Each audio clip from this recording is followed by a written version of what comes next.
코로나19 KBS 통합뉴스룸 이어가겠습니다.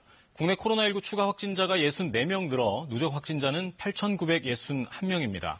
신규 확진자 증가 수는 주춤한 반면 사망자는 7명 늘어서 110명을 넘었습니다. 그럼 먼저 KBS 재난센터 연결해서 현재 상황 자세히 살펴보겠습니다.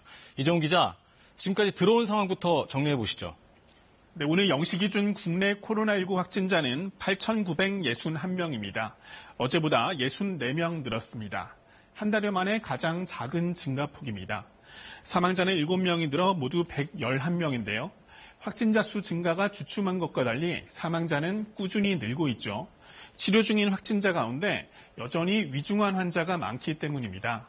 날짜별로 중증 이상 환자 추이를 살펴봤는데요.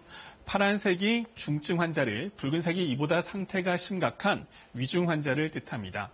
이달 초부터 급증해 중순에는 중증 이상의 환자가 90명을 넘어섰습니다. 이후론 비슷한 수준을 유지하고 있는데요.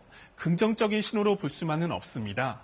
이 가운데 숨진 사람 수만큼 새로운 중증 환자가 늘어나고 있다는 뜻이기 때문입니다. 최근 요양병원 등에서 집단 감염이 잇따르면서 고령의 확진자들이 중증 이상으로 악화하는 경우가 많다는 분석입니다. 그러니까 사망자는 고령층이 많고 확진자만 보면 오히려 젊은 층이 많다면서요.